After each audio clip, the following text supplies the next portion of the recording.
Allah, bid'a, Coran, halal, Khalifa, ulema, Mohammed, Ramadan, Alif, B, C, D.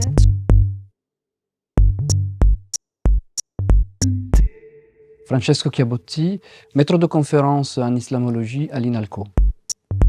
Youssouf Sangaré, maître de conférence en islamologie à l'université Clermont-Auvergne. Omero Maronjou Peria, sociologue, spécialiste de l'islam en France et chercheur associé à l'IPRA de l'Université de Nantes. Savoir qui est Mohammed.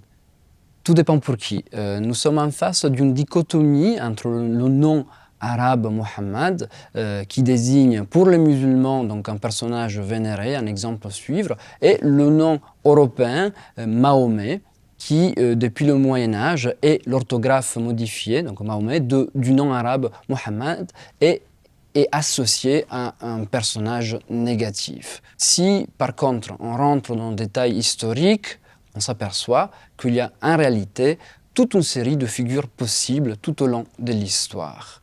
Or, toutes ces figurations s'accordent néanmoins sur un noyau narratif historique commun, c'est-à-dire que Mohammed a été un personnage historique du 7e siècle qui a prêché une religion monothéiste d'inspiration biblique dans l'Arabie, puis, après sa mort, la génération de ses disciples ont amené cette nouvelle religion par des conquêtes à l'extérieur du périmètre de l'Arabie, et des sources contemporaines de ces conquêtes nous disent que cela provenait, émanait d'un personnage qui s'appelait Mohammed.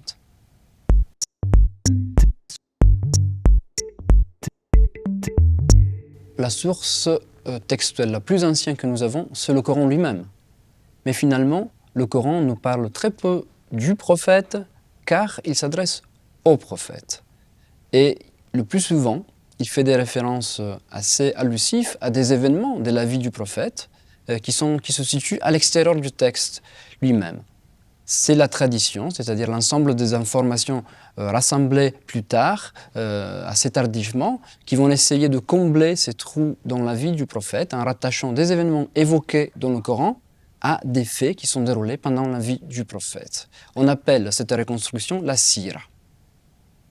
Il ne s'agit pas d'une biographie, mais d'une conduite exemplaire à suivre, dans laquelle la visée pédagogique l'emporte sur le souci d'historicité. La sira la plus ancienne qui a été réalisée est celle de Ibn Ishaq, mort en 767 à Bagdad, c'est-à-dire un siècle et demi après la mort du prophète. Mais cette version ne nous est pas parvenue intégralement. Nous disposons seulement de 2 transmissions réalisées par des disciples de celui-ci, Tabari et Ibn Hisham. Nous remarquons des légers mais significatifs écarts entre ces 2 versions. On aura donc un portrait légèrement différent de Mohammed selon la méthode propre à chaque auteur.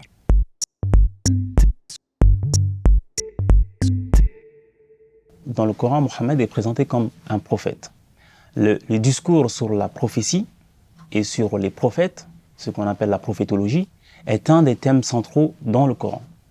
Cette prophétologie traduit l'idée centrale selon laquelle Dieu a missionné des hommes tout au long de l'histoire pour transmettre un message de sa part. Et Mohammed est un de ces hommes. Il est à la fois prophète et messager. Et selon le Coran, sa mission consiste essentiellement à la transmission claire de ce message, de cette révélation qui est le Coran. Inspiré par Dieu et missionné par lui, Mohammed reste malgré tout, toujours selon le Coran, un homme comme les autres. Par exemple, dans certains passages du Coran, on découvre Mohammed à la fois angoissé et attristé par l'opposition, la négation de son message par son peuple. Dans d'autres passages du Coran, il est aussi sujet à des reproches, notamment lors de son mariage avec Zaynab, qui fut la femme de son fils adoptif, Zayd. Cette image d'un Mohammed humain comme les autres, homme comme n'importe quel autre homme, fut peu à peu gommée par l'apologétique musulmane. Parce que l'apologétique musulmane étant le discours qui s'est développé à partir du Xe siècle, qui visait à défendre la mission de Mohammed et à rétablir la figure prophétique de Mohammed.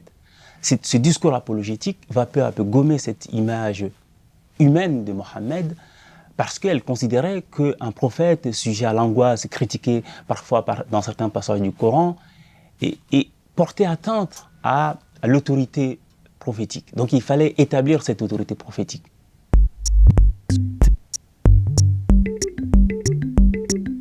La notion de prophétie de Mohammed dans l'islam s'est construite de manière tardive. En particulier, cette construction remonte au Xe siècle avec un théologien al-Maqdisi qui est mort en 966.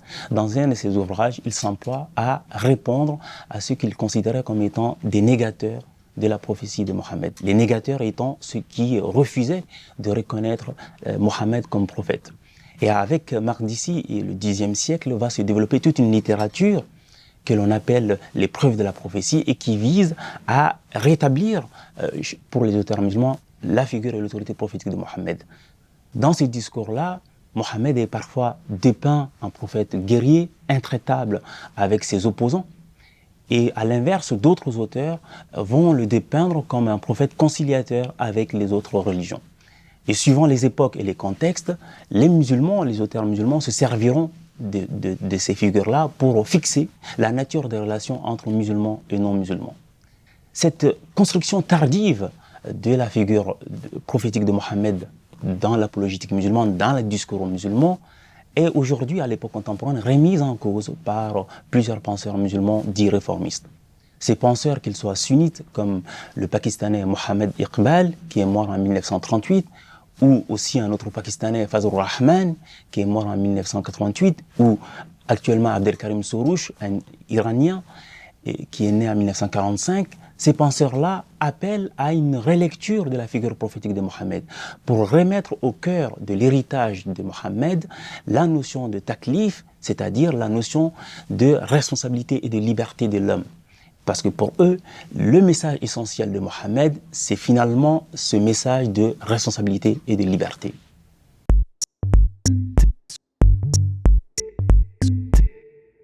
La dévotion au prophète est présente dès la révélation coranique. Dans le Coran, les croyants reçoivent des injonctions divines d'accorder à la personne de Mohammed un statut tout à fait unique, pour souligner en quelque sorte sa sacralité, son inviolabilité. Mais c'est dans le hadith, c'est dans la tradition que on trouve la trace d'un attachement personnel à la personne du prophète qui dépasse la simple adhésion à son message. Après la mort du prophète, Mohammed devient objet de dévotion avec la mise en place du pèlerinage à la Mecque qui comporte également la visite à son tombeau à Médine. Puis, avec le développement du soufisme, l'expérience spirituelle du prophète devient en quelque sorte modèle de toute sainteté, source d'inspiration pour les croyants. La dévotion au prophète est donc attachement à un maître toujours vivant, un attachement émotionnel, et non à un personnage du passé.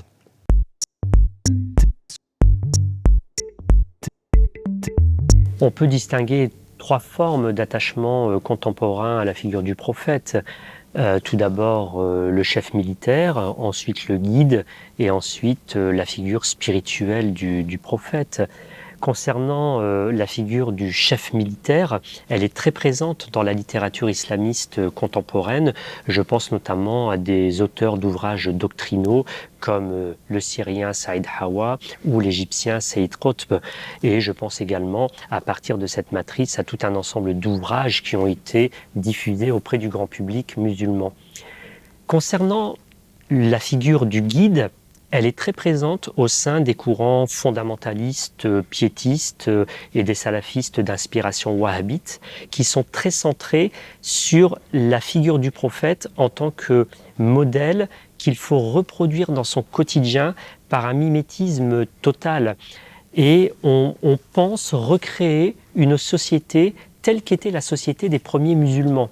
Là aussi, il y a tout un ensemble d'ouvrages doctrinaux, comme cela existe chez les fondamentalistes piétistes, à l'instar de Hayat Sahaba, la vie des compagnons du prophète, qui présente une espèce de praxis ou de pratique que le musulman doit suivre dans son quotidien.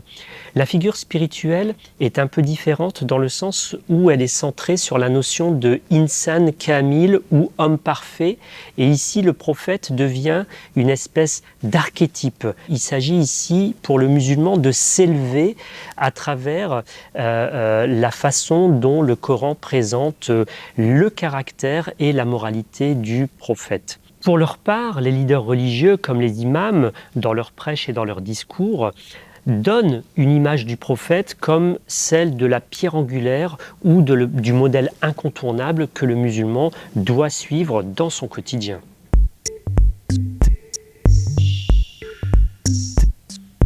Les crispations contemporaines au sujet du prophète sont généralement expliquées par les affaires qui ont été en lien avec les caricatures du prophète depuis, grosso modo, le milieu des années 2000.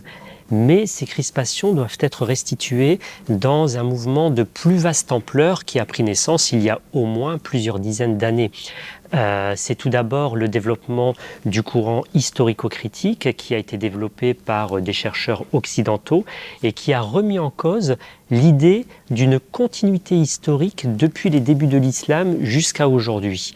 Par exemple, les musulmans pensent qu'il y a une histoire continue depuis la prédication du prophète, ensuite en passant par le développement des empires musulmans, pour aboutir jusqu'à aujourd'hui. Et le courant historico-critique a montré que aussi bien la théologie que le droit musulman que l'exégèse sont le produit de discontinuités historiques. Cela a provoqué des crispations chez un certain nombre de musulmans.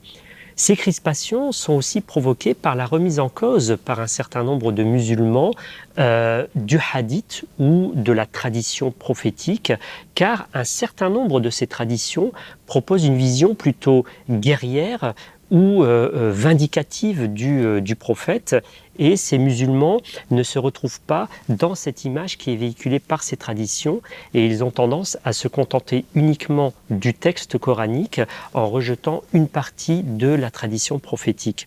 Les crispations sont également liées au développement d'un courant d'athéisme qui se qualifie lui-même de mulhid, donc d'athée, en pays d'islam, et qui rejette cette fois-ci en bloc l'islam car ils n'arrivent pas à trouver matière pour eux à un islam ou à une religion qui parlerait de façon universelle dans le monde contemporain. Pourtant, il existe des travaux conduits par des théologiens musulmans eux-mêmes et qui tentent à prouver, à travers une critique précise de la tradition prophétique, que Mohammed a passé l'essentiel de sa vie dans une prédication non violente.